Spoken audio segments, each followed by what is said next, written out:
All right, class. First off, as always, good day. I'm glad you're here. So, today in this lesson, we're going to go over the Fourth and Fifth Amendment. Now, before we begin, I just want to say this. These two amendments are, in my personal opinion, the most important that you should know because it deals with how you and the authorities, how you guys, basically what your rights are and what can they do, what can't they do, and things like that. Okay. Um, this lesson is going to take a little bit of time. Not going to lie, because I really dive into and explain what each part means in the amendments, and especially something like probable cause. We're going to get really into that. Okay. So bear with me because again, do not fast forward because again, this stuff is something you will need to learn because again, I won't be by your side. There's a lot of people who, knows this stuff and they won't be there for you. You have to know this stuff yourself. Okay? And again, do not rely on stuff like YouTube and TikTokers telling you what you can and can't do because a lot of time those people don't know what they're talking about and they just spew things that they've heard or things they how they interpret the law and typically a lot of them are wrong. Okay, so let's go ahead and get started with this assignment. All right, so the objective, we're going to examine the significance of the Fourth Amendment and analyze the Fifth Amendment. Okay, so here is your warm-up picture. Okay, the question I'm asking you is to analyze this picture and basically tell me, do you believe that the government is actually listening into your um, phone calls and your looking through your internet searches and things like that? If so, tell me why. Why do you believe that? Where did you get this information from? Who told you this stuff? If you say no, explain why you believe that. Why do you believe that the government isn't, listening in on you? And explain, justify. Okay. So pause the video, write your response. And again, don't forget the why. Why do you believe yes? Why do you believe no? Okay. Okay. So pause the video, write your response because we're moving on in three, two, one. All right. So the Fourth Amendment says the right of the people to be secured in their persons, house, papers, and effects against unreasonable search and seizures shall not be violated, and no warrants shall issue but upon probable cause, supported by oath or affirmation, and particularly describe the place to be searched and the person or things to be seized. Now, for such a little paragraph, there's so much in this, so much meaning in there. Okay, so let's break it down. Like I said in class, what is something a person, house, and papers have in common? And the answer is you can touch all those things. It's physical things. Okay, so first part says you have the right, all those things, your persons, house, papers, and effects are secured until the authorities have a search warrant. Okay. Now, how do they get a search warrant? They need probable cause. Now, this is one of those two words that has so much meaning. Okay. Now, like I said in class, what is probable cause? Basically, it's an excuse. Anything that makes it seem like something's off. That's probable cause. So let's say um, some some cops, some authority figure, they get on the radio, they hear that hey, there's a group of teenagers dressed all in, red and black, who have, you know, beat up somebody in a park. Right now, let's say you and your friends just so happen to be wearing red and black. Right, you guys are just chit chatting this and that, and the cops pull next to you and ask you, hey, uh, where are you guys heading? Or where are you going? Where'd you come from? If you start getting defensive, being all, well, what would the matter to you? What's the matter to you? Now you're giving them probable cause. Why are you being defensive for? If you're like, well, what does it matter to you? Huh? Why do you care? None of your business. You're giving them a reason to suspect you. Okay? If you tell them, oh, we just came from the mall, we just came from school, whatever it may be, Now I had some students in class tell me, well, they can't question you without your parents, because we're minors. Now, here's the thing, they can question you, they can't interrogate you. Those are two different things. Okay? If they're asking you, where did you just come from or where are you going? That's asking a question. Interrogating, which they can't do, is asking you, where were you on the night of March 8th at 6 p.m.? Do you have proof that you were there? That's interrogating. Okay, simply asking you, where are you going? Where have you been? You know, are you under the influence? Things like that. That's questioning. You know, they can question you. Because if you were walking around, and you're like, let's just say you had a concussion, you fell, hit your head, and you're walking around, you're looking all like discombobulated. They can ask you. Hey, they might think, hey, this person's on drugs or something. They're on something. But if you say, officer, I just fell and busted my head, hey, then if they see, hey, that there is a bump on here, there's blood coming, then hey, this person has a concussion. They're not on drugs. They need help. So that's the thing, guys. There is a difference. Okay. But the thing is, the most important thing is, do not give them a reason to suspect you on anything. Okay. That's what probable cause is. Now, who signs off on these warrants?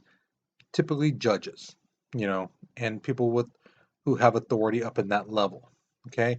Now, if the authorities have a warrant and you try to stop them from coming to your place, you can get in trouble. Big trouble. Okay. If they have a warrant, let them in, but right away ask them for the warrant and read through it, because on the warrant, it's going to say what they're looking for and where they're going to search. Now, here's the thing about these warrants. A lot of times they're very vague. They're not going to be like, we're searching the master bedroom and the closet of the master bedroom.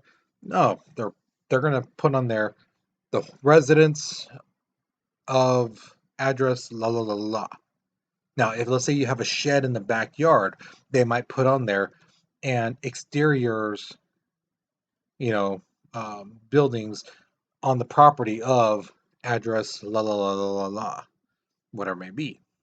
Okay, they tend to be very vague because that way they have more room to search. Now, here's a question I was asked some years ago. What if something's in the walls? Okay, let's say here is the bedroom that they're searching, and over here is another room, let's say a baby's room. Okay, there's some space in between the walls. Can they check that space? Technically, yes, because here's the thing. This wall where that baby room is, that space in the middle, they can still technically say this is part of that room. This wall where the baby is, that is the wall. That is the wall in that room. That's where the warrant says they can't check, but in between that space, it's part of this room. So there is a gray matter, but they will use that to their advantage. Okay, same thing with the ceiling. Some students try to say that, oh, well, I'd put things in the ceiling, and, the warrant doesn't say anything about ceilings. The room, the entire building. Okay, here's another one some students have tried to say. Oh, my brother has a warrant. Or not warrant, I'm sorry, probation. He's on probation. And the cops went through my side of the room. They can't do that. Yes, they can. Okay. Hate to say it, but if you're sharing a room with your brother who's on probation, chances are he's not just going to stick everything of his own stuff on his side. he might try to put things on your side. I hate to say it, but chances are that's what's going to happen, you know? So, yeah. Okay. Now, how does the authorities get around warrants? One thing, like I just mentioned, probation. If you're on probation, when you sign the paperwork, it basically says on there that the authorities can check your place where you're at any time. Okay? You don't have a say so. And typically, they'll do it if they have even the slightest bit of probable cause. You know, you talk to somebody who you once knew who has like history with drugs. Hey, that's enough to just bust in there, you know. Just a conversation. Hey, you might be talking about doing a deal, some of that. They'll check. Okay. So that's one way. If you're on probation, or if somebody who's in your home is on probation, yeah, they can bust through anytime. The other one is very interesting. It's quite simple, really. They just need to ask the whoever's in the, if it's a home, the homeowner. If it's somebody who's renting an apartment, the person whose name's on the lease, the resident. They just need to ask them, can we come in and search your place? If they say yes, no warrant is needed. Now, here's the thing, too. A lot of cops nowadays, they have those recorders right there. So if someone tries to say, well, they didn't say yes, they could just pull out that recording and say, right there, boom. We asked, can we search? They said yes. That's all they need. Okay. Now, this is one that really gets me because a student some years ago tried to tell me, oh, well, I was running away from the cops and I made it to my driveway and they still, like, tackle me to the ground and stuff. They can't do that. They can't do that. I'm home. Guys, it's not a game of tag. Okay? If you're running from the cops and they're chasing you, just because you made it home doesn't mean you're safe. It's not a game of tag. Now, let's say you're running from the cops. You have a gun in your hand. They see it. And you bust to your house and they bust in through after you. And all of a sudden now the gun's gone. They can search the building for the gun. Okay? Why? Because it's in the connection with the process of an arrest. So if they see you running with it, and again, they have the recording, they can see it, and all of a sudden then they tackle you inside your home after they bust through the door, and all of a sudden the gun's gone, they can search. Same thing like if you're running through an alley, they can search the alley. Same thing, it's in the process of an arrest. Okay. The next one, it's called emergency exceptions. Now, what's that mean? Okay, so let's say um, someone is um, making drugs, let's say like meth or something like that, right? So it gives off an odor. If someone's like using chemicals to make bombs, so it smells like sulfur and things like that. Or if the cops are like walking down the street and they hear someone crying for help, help me, save me. Then the authorities don't need a warrant to bust through someone's house. Okay, because why? Bombs, things like meth and some of that, they explode if mixed wrong. And that could cause damage to the property around them and it could endanger people's lives. And the person who's crying for help, they need assistance right there and then. So the cops don't need a warrant for that to go through the house. The last one uh, is called public view domain. Now, some years ago, I had a former student who basically said the cops um, opened our fence and arrested my brother and seized, everything on the porch. They can't do that. I was like, well, what was he doing on the porch? And he's like, well, he had he had drugs. Guys, just again, because you're on your property doesn't mean you're safe. Okay? Public view domain is basically saying if anyone can see it from the street, from the road, if they can see you doing it, they don't need a warrant because everyone can see it. It's out in the open.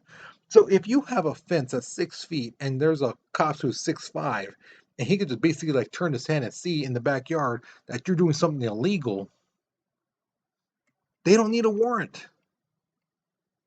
Okay, because why? Because he can see right over the fence. Okay, anyone who's past 6 feet, who can look, turn their head and see, they can see, and it's public view domain. They don't need a warrant.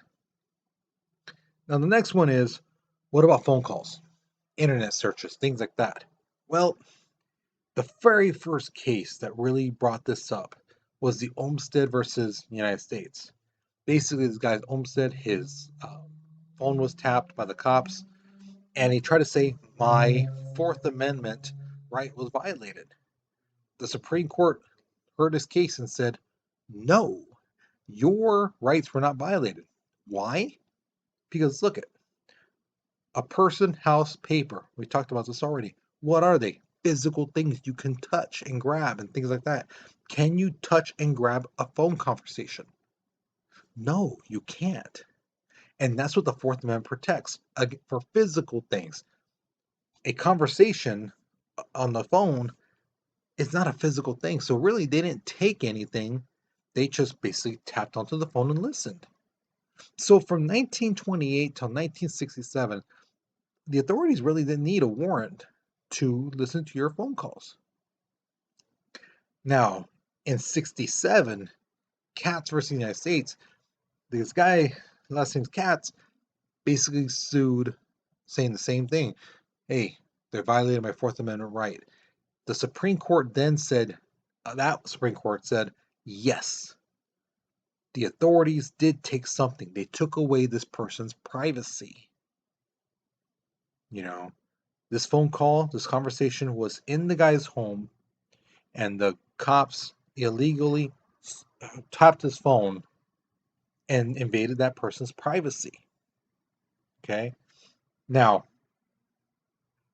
then from 67 to 2002, basically the authorities need a warrant to tap your phones and go through your internet searches and stuff. Then came the Patriot Act. In 2001, when September 11th, when that happened,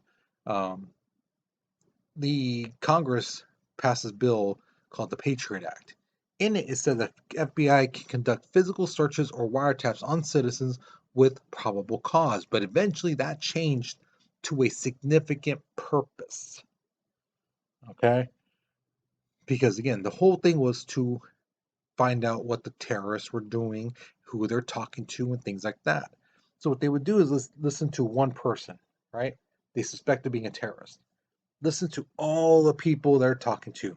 Now, let's say this person up here then says something like, oh, Congress sucks. Somebody should just get rid of these guys. Somebody should waste these people. Now, that's a threat. And then from there, they're going to listen to all the people that person talks to. Okay? And they're listening to all the people in that group. Now, let's say another person over here says something like, oh, this president sucks. Somebody should just get rid of him. Somebody should just kill him, for crying out loud. Now, that's a threat.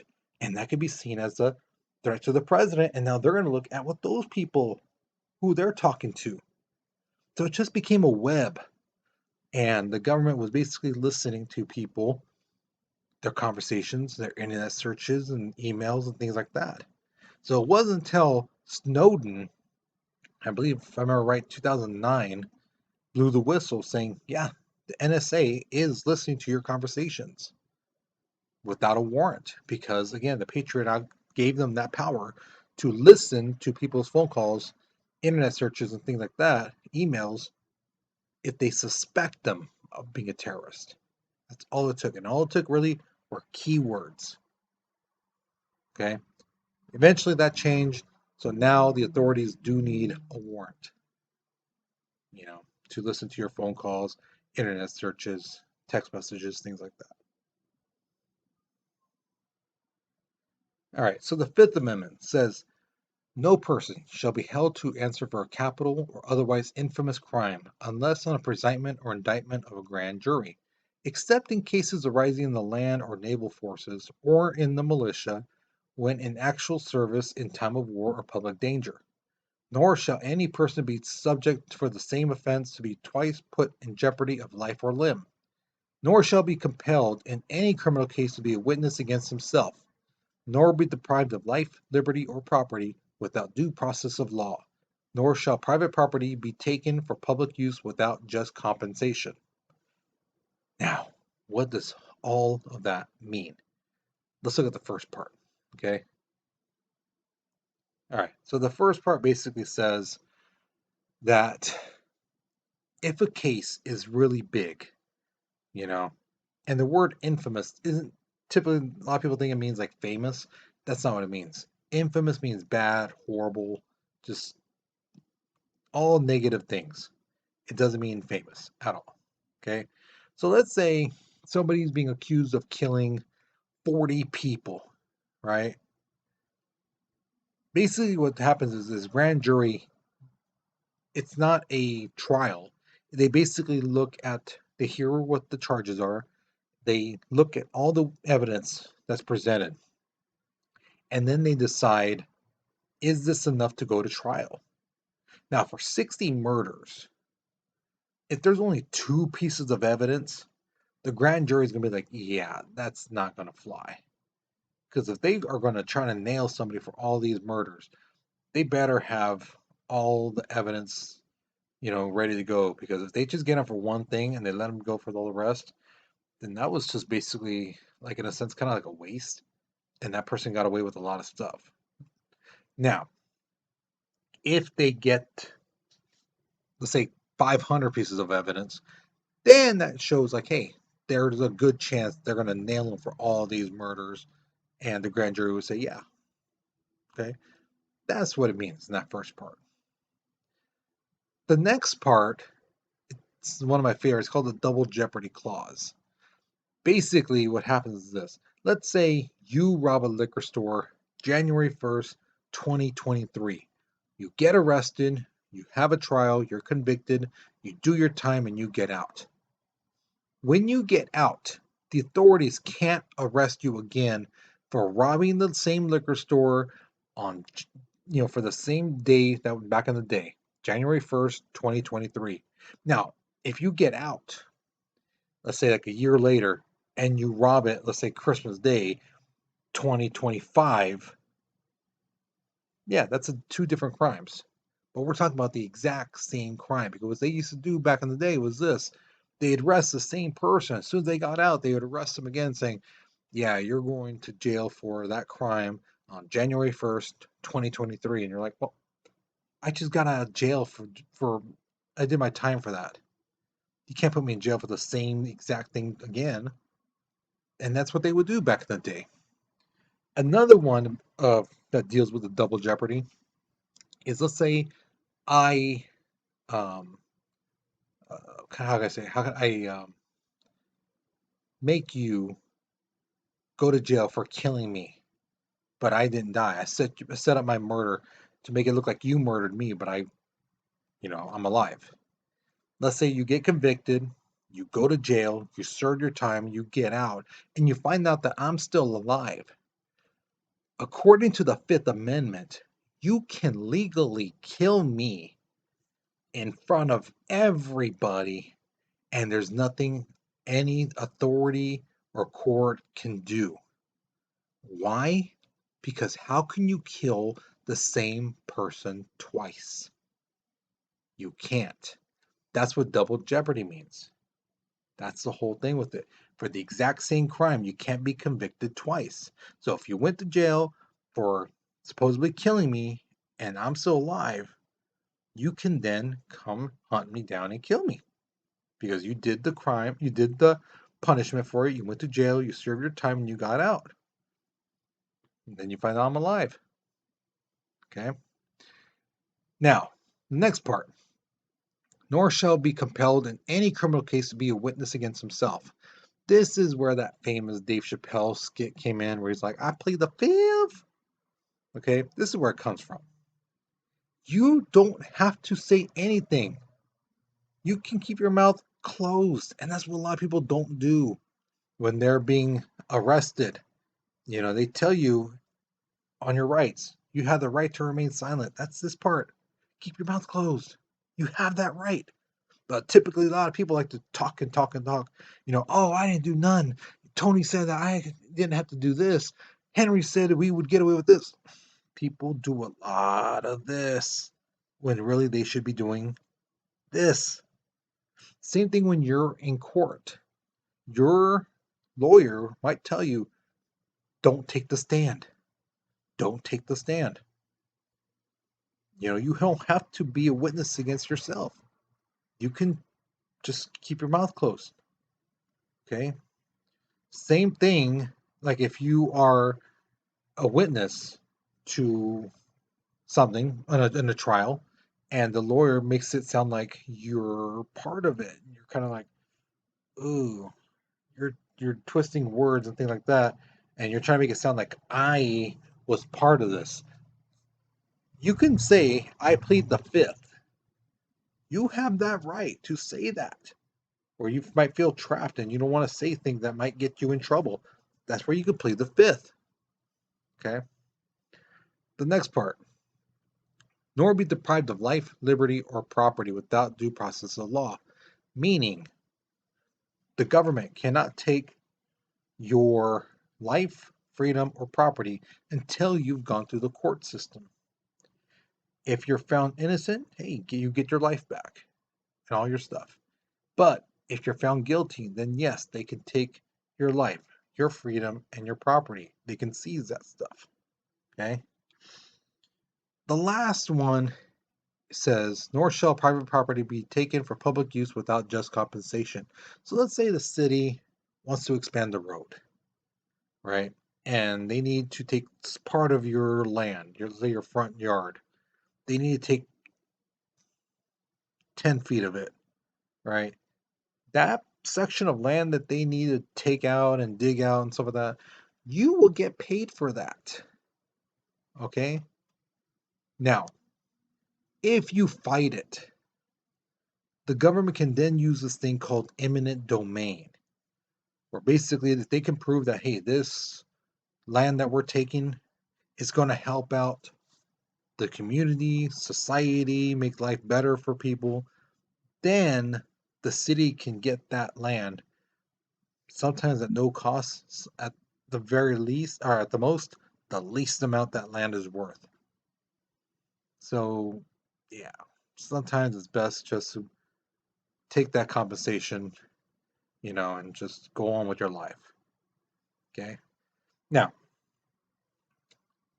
your Miranda rights.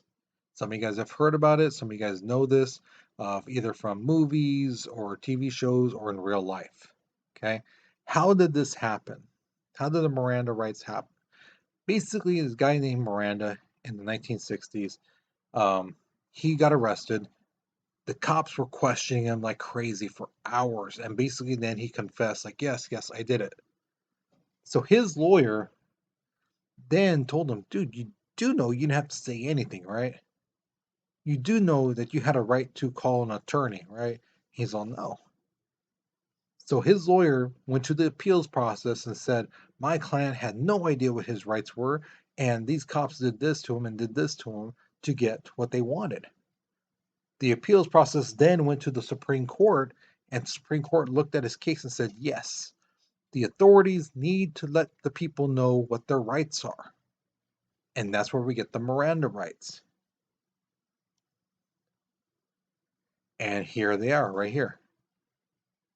You have the right to remain silent. Anything you say can and will be used against you in a court of law. You have the right to an attorney.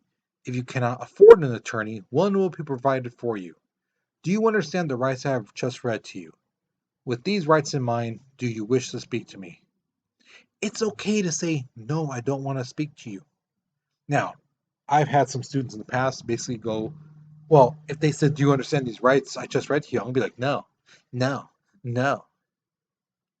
They can't do anything about that. Yes, they can. Guys, if you say, I don't understand, They have another script that basically breaks it down. Now, if you keep saying, no, I don't understand, they can explain it more. After a certain amount of time, they're basically going to look at your record.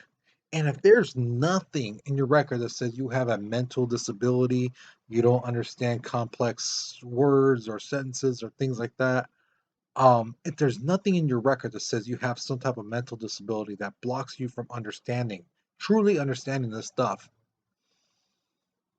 then you can get in trouble. And basically, the judges will just be like, you know what, they know, because again, they're going to record you. They're going to record you, and you're just going to make things worse for yourself. It's kind of like, again, in class, if you're like, well, I don't like this teacher, I'm not going to do their work. You think it's hurting the teacher, but in reality, it's hurting you more. And that's exactly what would happen. You think you might be being cute, you think you might be tough, but you're not. You're just hurting yourself. And that's the worst thing you can do to yourself when it comes to the law. Don't do anything stupid. Don't try to be Mr. Tough Man or Miss Macho Woman. Don't do that kind of stuff, guys. Do you understand these rights I've just read to you? If you do understand it, say yes. With these rights in mind, you wish to speak to me? No. You can say that. Okay? So do that. Okay? Don't try to be chingon, you know? So here's your question at the end. Do you think the wording of the amendment should be more specific, or is it good that there's vague?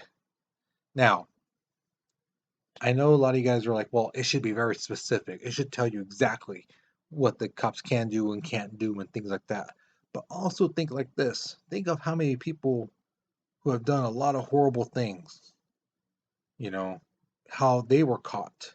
They were caught because the law was vague and there was room for interpretation. Okay? So don't just think about yourself, but think about society as a whole and think about all these people who have done horrible things to people, both, you know, young, old, and everywhere in between. Think about how they were caught. And if the law is very, very specific and there was no room for interpretation, how many of those people would still be out or continue hurting people just because the law specifically said it's just either black or white, there's no gray area. Okay, so take that into consideration as you're writing your response to this. Okay, once you're finished, that's it. You're done with this lesson, guys. Hopefully you learned something new. Hopefully you do remember this stuff and keep this in the back of your mind. All right, hold on to this knowledge. Okay, if there's any questions you have, come see me. We'll talk about it. If I don't have the answers, I will find the answer for you. Okay, because again, I don't want to steer you wrong, especially when it comes to your rights as citizens. Okay, so with that being said, you guys have a good day. I'll see you later. Adios.